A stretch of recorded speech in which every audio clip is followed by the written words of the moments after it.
Hello, എല്ലാവർക്കും മനക്കുട്ടൻസ് കിച്ചണിലേക്ക് സ്വാഗതം. എല്ലാവർക്കും സുഖല്ലേ? ഇന്നത്തെ നമ്മുടെ റെസിപ്പി ഗ്രീൻ ചില്ലി സോസ്, പച്ചമുളകിൻ്റെ സോസാണ് ഇന്നത്തെ റെസിപ്പി.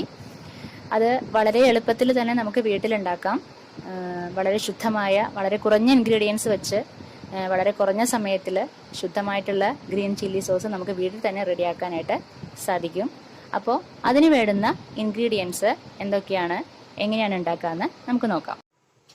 അപ്പോൾ നമുക്ക് ഗ്രീൻ ചില്ലി സോസ് ഉണ്ടാക്കാനായിട്ട് സ്റ്റാർട്ട് ചെയ്യാം. അപ്പോൾ അതിന് വേണ്ടി ഞാൻ സ്റ്റൗ ഓൺ ചെയ്തിട്ടുണ്ട്, പാൻ സ്റ്റൗവിൽ വെച്ചിട്ടുണ്ട്. അപ്പോൾ പാൻ ചൂടായി കഴിയുമ്പോൾ നമ്മൾ വെജിറ്റബിൾ ഓയിലാണ് യൂസ് ചെയ്യുന്നത് കേട്ടോ. അതിന് കോക്കനട്ട് ഓയിൽ യൂസ് ചെയ്യരുത്. വെജിറ്റബിൾ ഓയിൽ നിങ്ങൾക്ക് ഇഷ്ടപ്പെട്ടത് യൂസ് ചെയ്യാം. സൺഫ്ലവർ ഓയിലോ ഏത് വെജിറ്റബിൾ ഓയിൽ വേണമെങ്കിലും യൂസ് ചെയ്യാം. അതൊരു 2 ടേബിൾ സ്പൂൺ ഒഴിക്കുക. ഇനി അതൊന്ന് ചൂടാവട്ടെ.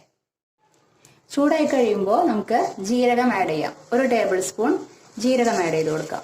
നല്ല ജീരകം ആഡ് ചെയ്ത് കൊടുക്കാം. ഇനി അതൊന്ന് പൊട്ടി വരുമ്പോൾ നമുക്ക് ഒന്ന് ചെറുതായിട്ടൊന്ന് ഇളക്കി കൊടുക്കാം. ഒന്ന് പൊട്ടി വരട്ടെ കേട്ടോ. പൊട്ടി വരുന്നുണ്ട്. ഫ്ലെയിം സിമ്മിലിടുക. ഇനി അടുത്തതായിട്ട് കുറച്ച് കറിവേപ്പില ആഡ് ചെയ്ത് കൊടുക്കാം.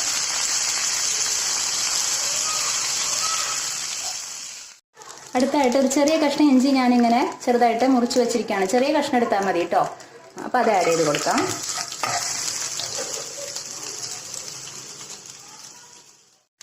അടുത്തായിട്ട് ഒരു 12 എടുത്തിട്ടുണ്ട്.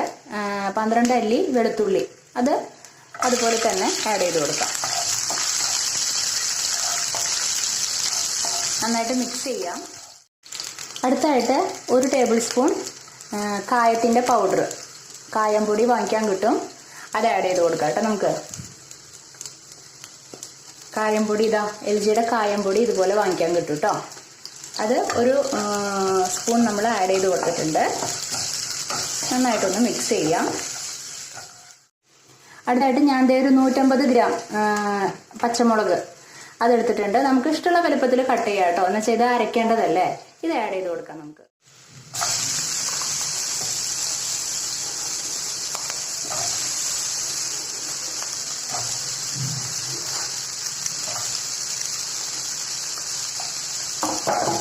നന്നായിട്ടൊന്ന് മിക്സ് ചെയ്യാം. ഫ്ലെയിം സിമ്മിലിടണം, അല്ലെങ്കിൽ ജീരകം എല്ലാം കരിഞ്ഞു പോകാൻ ചാൻസ് ഉണ്ട്. അപ്പം അതിൻ്റെ പേരിൽ ഫ്ലെയിം സിമ്മിലിട്ടിട്ട് വേണം നമ്മൾ കുക്ക് ചെയ്യാനായിട്ട് കേട്ടോ. നന്നായിട്ടൊന്ന് മിക്സ് ചെയ്ത് കൊടുക്കാം. ഇനി അടുത്തതായിട്ട് അപ്പോൾ നന്നായിട്ട് മിക്സ് ചെയ്തിട്ടുണ്ട്. ഒരുവിധം വാടിയിട്ടുണ്ട്. ഇനി അടുത്തായിട്ട് നമുക്ക് ഇത് വേവാൻ ആവശ്യമായിട്ടുള്ള വെള്ളം ഒഴിച്ചു കൊടുക്കാം കേട്ടോ.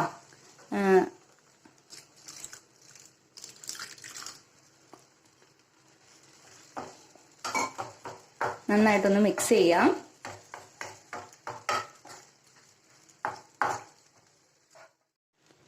ആവശ്യത്തിന് ഉപ്പ് ആഡ് ചെയ്ത് കൊടുക്കാം. നന്നായിട്ടൊന്ന് മിക്സ് ചെയ്യാം.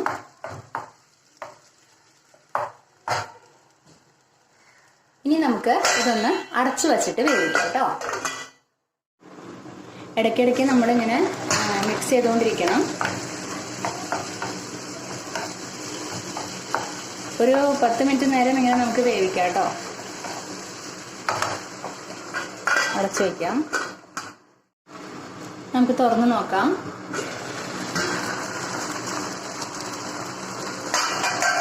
കുറച്ച് വെള്ളം കൂടി ഉണ്ട്. അപ്പോൾ അതൊന്ന് നമുക്കൊന്ന് ഫുള്ളിലിട്ടിട്ട് അതൊന്ന് വറ്റിച്ചെടുക്കാം കേട്ടോ. നന്നായിട്ട് വെള്ളം വറ്റി വരണം. അതിനുശേഷം വേണം നമുക്ക് വെള്ളം നന്നായിട്ട് വറ്റിയതിന് ശേഷം വേണം നമുക്ക് അരച്ചെടുക്കാനായിട്ട്. അതായത് തണുത്തതിന് ശേഷം നന്നായിട്ട് മിക്സ് ചെയ്തുകൊണ്ടിരിക്കണം. വെള്ളം നന്നായിട്ട് വറ്റിയിട്ടുണ്ട്. നന്നായിട്ട് എല്ലാ വെള്ളവും നന്നായിട്ട് വറ്റിയിട്ടുണ്ട്. ഇനി നമുക്ക് ഫ്ലെയിം ഓഫ് ചെയ്യാം കേട്ടോ. ഇനി ഇതൊന്ന് തണുക്കണ വരയ്ക്കും നമുക്കൊന്ന് വെയിറ്റ് ചെയ്യാം. ഫ്ലെയിം ഓഫ് ചെയ്തിട്ടുണ്ട്. അപ്പോൾ തണുത്തതിന് ശേഷം നമുക്കിത് അരച്ചെടുക്കാൻ പറ്റുള്ളൂ. ഓക്കെ, അപ്പോൾ നമുക്ക് വെയിറ്റ് ചെയ്യാം. ഇതായപ്പോൾ ഇത് നന്നായിട്ട് ചൂടാറിയിട്ടുണ്ട്. ഇനി നമുക്ക് ഒരു മിക്സിയുടെ ജാറിൽ എടുത്തിട്ട് അതിൽ നന്നായിട്ട് അരച്ചെടുക്കാം. അപ്പം നമുക്കിത് മിക്സിയുടെ ജാറിലേക്ക് പകർത്താം കേട്ടോ. അപ്പോൾ ഞാൻ ഇത് മിക്സിയുടെ ജാറിലേക്ക് പകർത്തിയിട്ടുണ്ട്. ഇനി ഇതിലേക്ക് നമുക്ക് എടുത്തു വെച്ചിരിക്കുന്ന വിനെഗർ ആഡ് ചെയ്യാം. അത് നമ്മൾ മൊത്തം 12 ടേബിൾ സ്പൂണാണ് എടുത്തിരിക്കുന്നത്. ഇപ്പോൾ ഇത് അരയാൻ ആവശ്യമായിട്ടുള്ളത് നമുക്ക് എടുക്കാം കേട്ടോ. ഒരു 4 ടേബിൾ സ്പൂൺ എടുക്കാം നമുക്ക്. ഇത് നമുക്കൊന്ന് അരച്ചെടുത്തിട്ട് വരാം കേട്ടോ. അങ്ങനെ നമ്മൾ നന്നായിട്ട് അരച്ചെടുത്തിട്ടുണ്ട്. ഇനി ഇത് എന്ത് ചെയ്യണമെന്ന് വെച്ചിട്ടുണ്ടെങ്കിൽ പാൻ ചൂടായിട്ടുണ്ട് നന്നായിട്ട്. സെയിം പാൻ തന്നെയാണ്. അപ്പോൾ അതിലേക്ക് നമുക്ക് ഇത് ആഡ് ചെയ്ത് കൊടുക്കാം.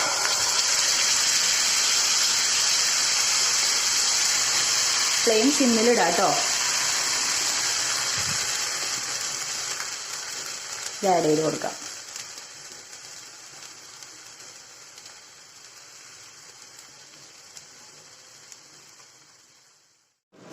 ഇനി ബാക്കിയുള്ള വിനെഗറും കൂടെ നമുക്ക് ആഡ് ചെയ്ത് കൊടുക്കാം. നന്നായിട്ടൊന്ന് മിക്സ് ചെയ്യാം. ഇത് നന്നായിട്ട് വറ്റി വരണം കേട്ടോ. വറ്റി നല്ല കുറുകി വരണം. ഓക്കെ, ഇത് സിമ്മിൽ വെച്ചിട്ട് വേണം ചെയ്യാനായിട്ട്. ഇപ്പോഴേ നന്നായിട്ട് കുറുകി വന്നിട്ടുണ്ട്. ഇത് നമുക്ക് തണുത്തതിന് ശേഷം കുപ്പിയിലോ അതുപോലെ തന്നെ അതായത് വെള്ളം തട്ടാത്ത, വെള്ളം ഒട്ടുണ്ടാവാൻ പാടില്ല അത് സ്റ്റോർ ചെയ്ത് വെക്കണ പാത്രം, അത് പ്രത്യേകം ശ്രദ്ധിക്കുക. വെള്ളം ഒട്ടും ഇതിൽ ടച്ച് ആവാൻ പാടില്ല. നമ്മൾ എടുത്തു വെക്കുന്ന പാത്രത്തിലോ സ്പൂണിലോ ഒന്നും ഒട്ടും വെള്ളം ഉണ്ടാവാൻ പാടില്ല കേട്ടോ. അത് പ്രത്യേകം ശ്രദ്ധിക്കുക. സോസിലായാലും ശരി, അതുപോലെ പിക്കിൾ ഇതിലെല്ലാത്തിനും ഞാൻ ഇതിനു മുമ്പ് പറഞ്ഞിട്ടുണ്ട്. അപ്പോൾ അത് പ്രത്യേകം ശ്രദ്ധിക്കുക. നമുക്കിത് ഫ്ലെയിം ഓഫ് ചെയ്യാം.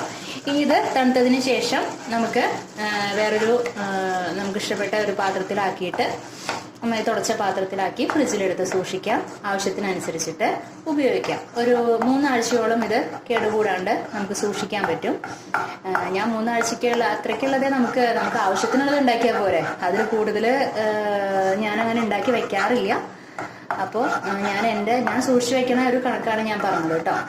ഓക്കെ, അപ്പോൾ അതിൽ കൂടുതൽ ഇരിക്കുമെന്നുള്ളത് എനിക്ക് കറക്റ്റായിട്ട് അറിയില്ല. അപ്പോൾ ഞാൻ 3 ആഴ്ച വരയ്ക്കും നന്നായിട്ട് ഒരു കുഴപ്പം കൂടാണ്ട് സൂക്ഷിക്കാറുണ്ട്. അത് ഫ്രിഡ്ജിൽ എടുത്തു വെക്കുക നിങ്ങൾ.